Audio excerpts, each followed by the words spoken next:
The entire office had laughed at the mute technician, until she saved a deal worth millions.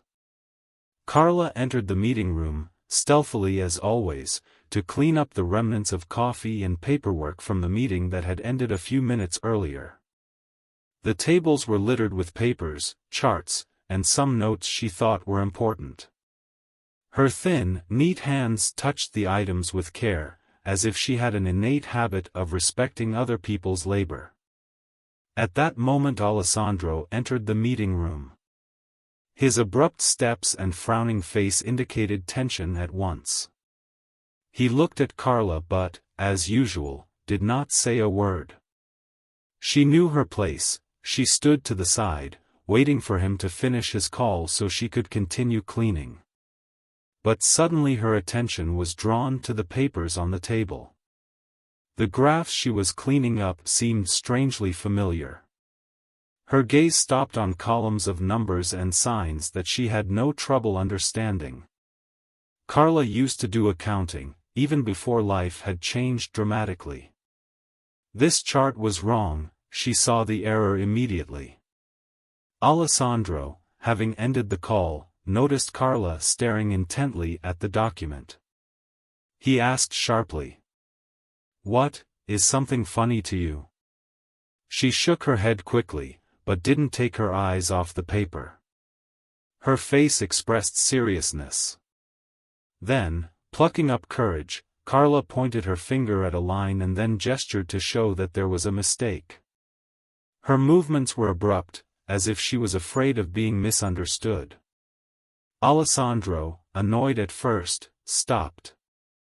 He wondered why the technician, who usually just cleaned, had suddenly decided to draw his attention to something. He picked up the document and looked where Carla was pointing. His face changed. "No way," he muttered to himself. He delved deeper into the document, realizing that the mistake he himself had missed could have cost the company several million. Alessandro looked up at Carla, but she had already turned away, continuing to clean the tables. Her simplicity and silence suddenly seemed mysterious to him. "Do you understand what is written here?" he asked. She nodded, but did nothing more. Alessandro couldn't understand what made her look at the document. Could it be an accident? He thought. But in the back of his mind he felt there was more to her than that. Alessandro went back to his office, but thoughts of the technician kept him busy.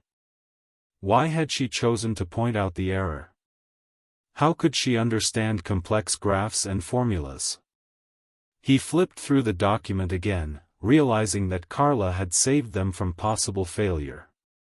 This mistake could have been disastrous for the deal he'd been working on for months.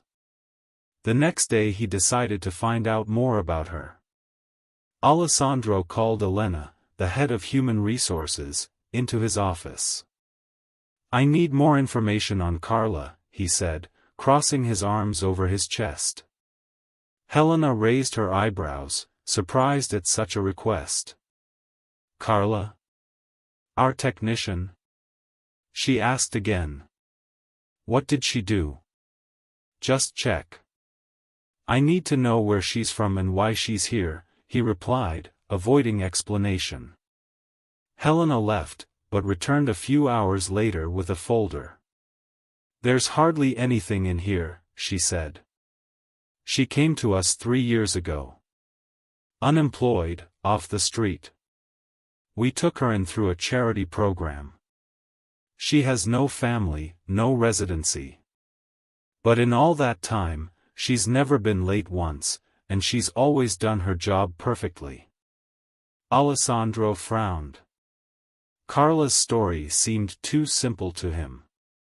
He kept flipping through the documents looking for something to explain her behavior.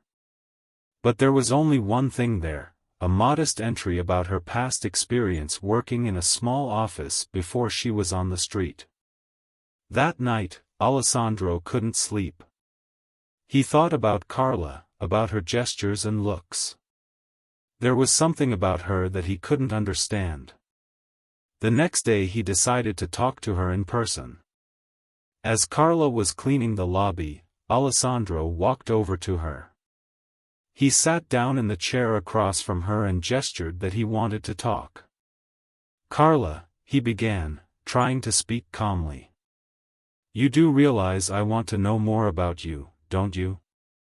She looked up, but her face remained emotionless. She nodded. "You know you saved our company yesterday, don't you?" He continued. "You spotted a mistake that none of us saw coming. How did you do that?" Carla picked up the pen and notebook she always carried with her. On the page she wrote, "I used to work as an accountant. But life has changed." Those few words prompted an avalanche of questions from Alessandro. "Why did you become a technician? What happened?" he asked. But Carla only shook her head, showing that she didn't want to talk about it. Her eyes became moist, and Alessandro realized that her past might have been too painful. He decided not to insist. However, this brief conversation only heightened his interest. Who was she? How did someone with so much experience end up as a technician? Alessandro decided to observe her. He felt that her story could be the key to something more. Meanwhile, Carla continued her work as if nothing had happened. But inside she felt that the secret she was trying to hide might be revealed.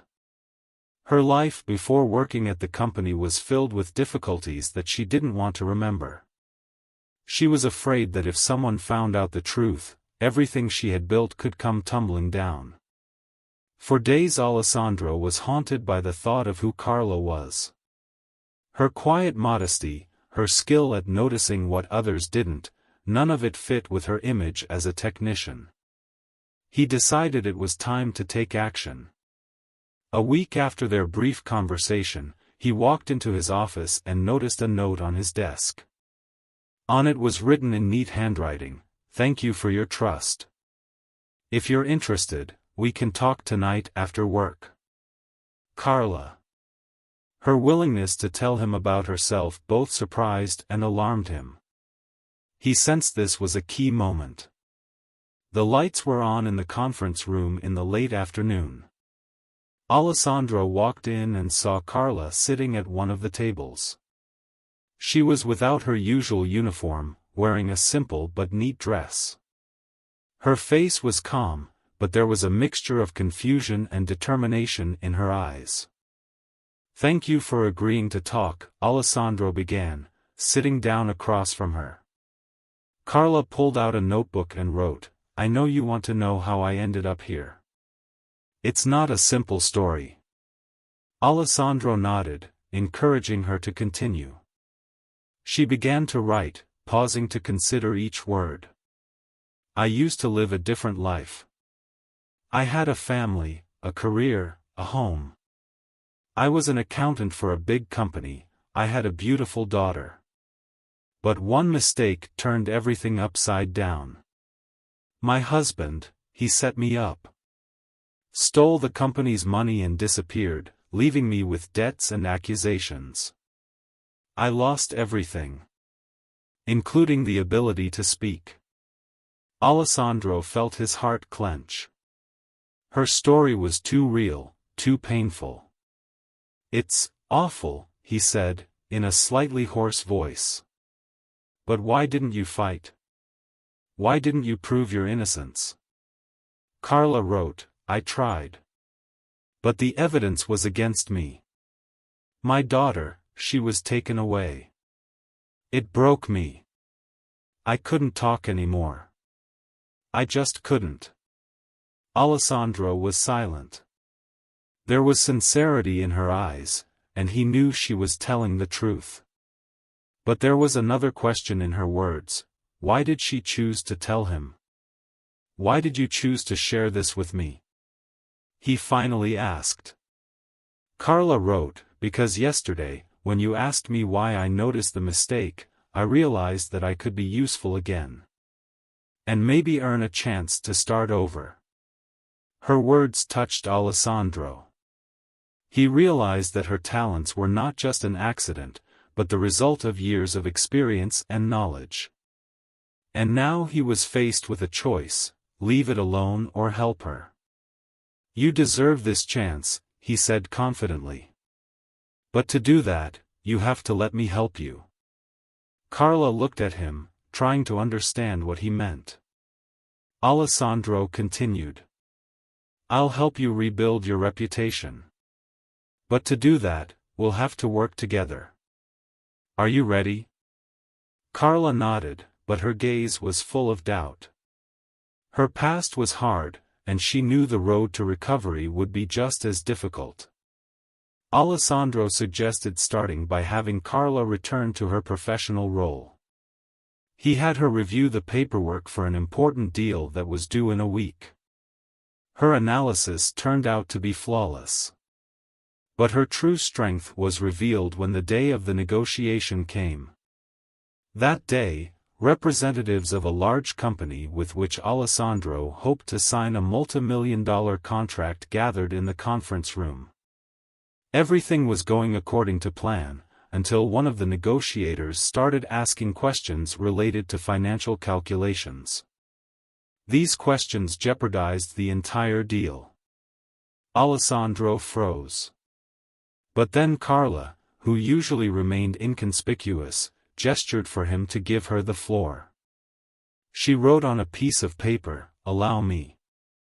Alessandro nodded. Carla went to the blackboard and began to write. Her calculations, her confidence, her look, all captured the attention of everyone in the room.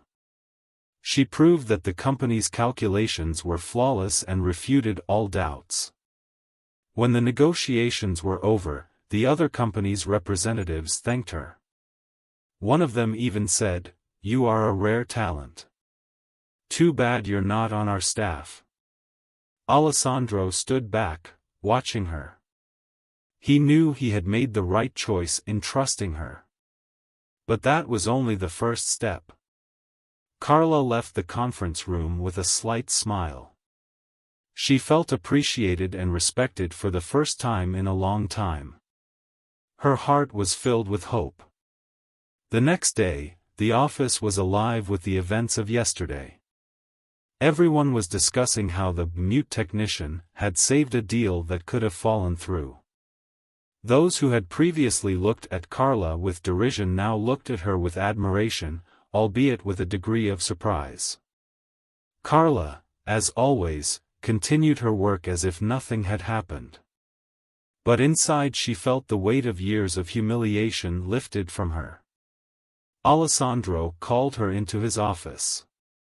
She entered with a note of uncertainty, but with a straight posture. This time her gaze was firm. "Carla, I wanted to thank you for yesterday," he began. "You did more than just help the company. You showed everyone who you really are." Carla nodded slightly and then wrote in her notebook, "Thanks for the chance. But I'm still not sure I deserve all this." Alessandro frowned. "What makes you think that? You've proven your worth. I want you to take a position that matches your skills. We have an open position for a senior financial analyst. I'm sure you'll be great at it." Carla wrote, "I'm afraid.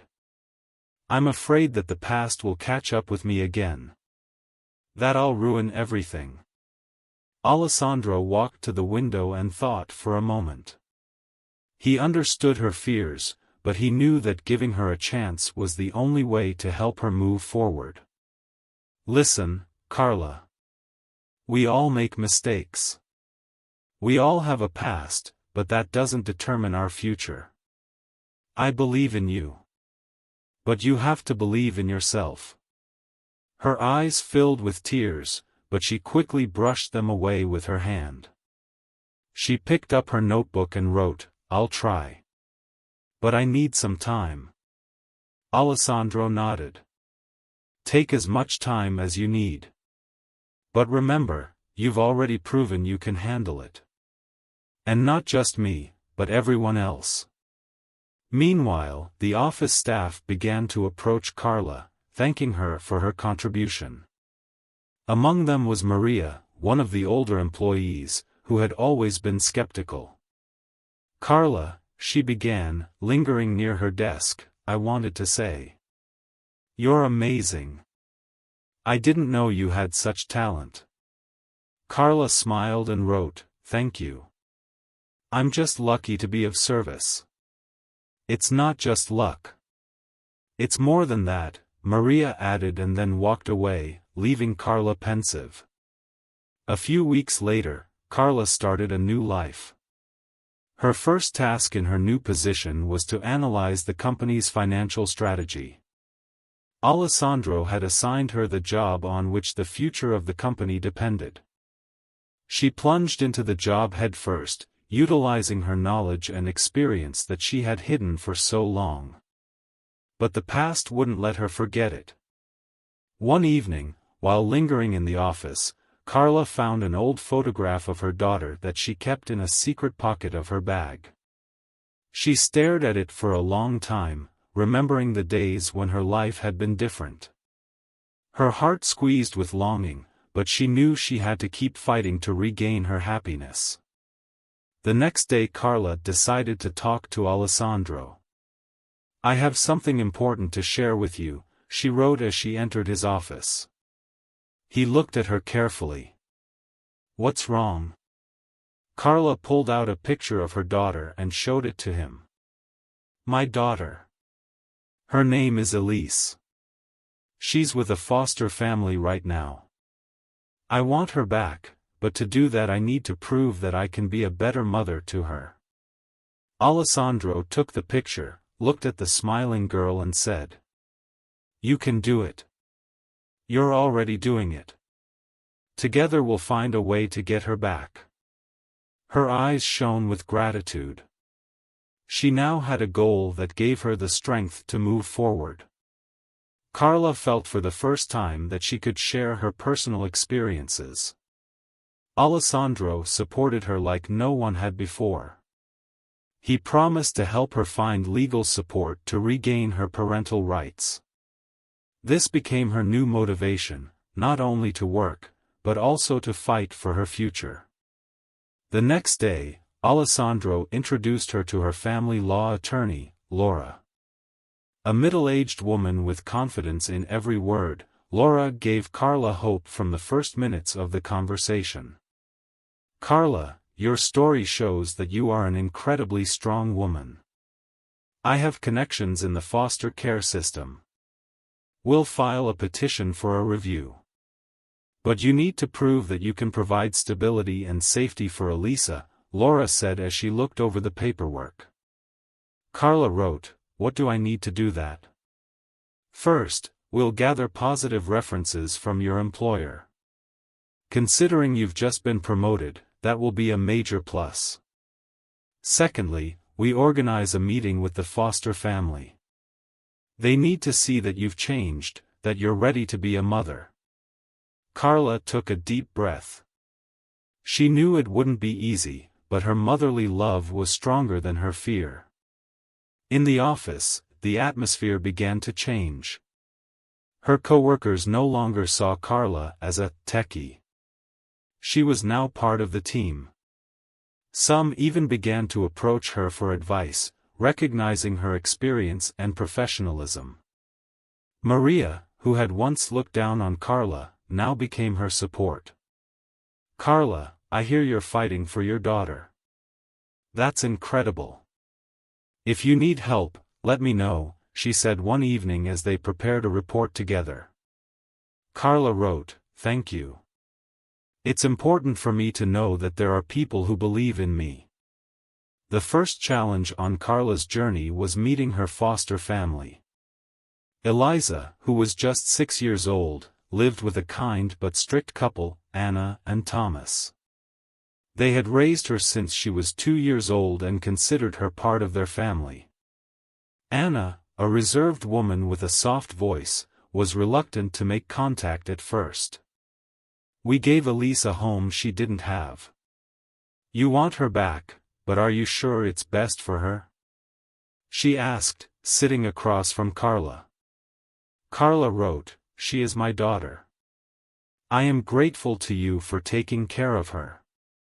But I have changed. And I will do anything to prove that I can be a better mother to her." Thomas, who had been silent until then, stepped in. "If you want her back, prove it. Elise is happy now, and we don't want her to suffer."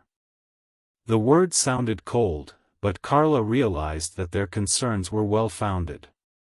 She was determined to show them that her intentions were sincere. At work, Carla continued to deliver outstanding results. Her projects brought unexpected revenues to the company, and Alessandro again recognized her efforts. "Carla, I don't know how we managed without you before. You are an inspiration to us all," he said as he presented her with her Employee of the Month certificate. Carla smiled and wrote, "Thank you for believing in me. It has given me wings." The next step involved meeting Elise. For Carla, this was the most exciting moment. She hadn't seen her daughter in over 3 years. When Laura organized their first meeting in the presence of social workers, Carla could not hold back her tears. Elisa, a little girl with long blonde hair and clear blue eyes, looked at her with slight bewilderment. "Is that my mom?" she asked the social worker. "Yes, sweetheart," the woman replied, smiling. Carla knelt down to be at the girl's eye level. She pulled out a notebook and wrote, "I missed you every day, baby girl." Eliza read the note and smiled. "Why aren't you talking?" she asked, bowing her head. Carla wrote, "I can't talk. But I can love you with all my heart." Eliza looked at her carefully and then suddenly hugged her. That moment was a turning point in their relationship. Carla realized that she had a chance to reconnect with her daughter. Meanwhile, rumors began to spread in the office that Carla was fighting for her daughter. Many employees supported her, but there were also those who doubted her success. "Do you think the court will really give the child to a woman with such a past?" they whispered in the smoking room. Alessandro, hearing these conversations, gathered the team and said, "I want everyone to know that Carla is an example for all of us. Her story is a story of strength, faith and determination. Instead of judging, support her." Those words silenced even the most skeptical. "You have everything: a stable job, the support of your employer, a restored relationship with your daughter. We're ready to fight," she said, squeezing Carla's hand. Carla nodded, her eyes glowing with determination. She knew there were many obstacles ahead, but she was ready to overcome them for Elisa's sake. The day had come that would decide the fate of Carla and her daughter.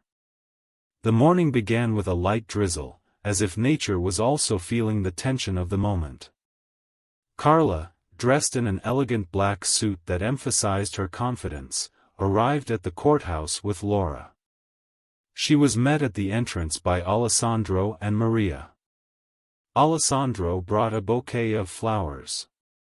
"It's for good luck. We believe in you, Carla," he said with a smile. Carla wrote in her notebook, "Thank you, you are both my guardian angels." The hearing began at 9 in the morning. The judge, a middle-aged woman with a professional and stern expression, listened intently to the parties' arguments. At one end of the room sat Anna and Thomas, Elisa's adoptive parents, who were holding hands. At the other were Carla and Laura.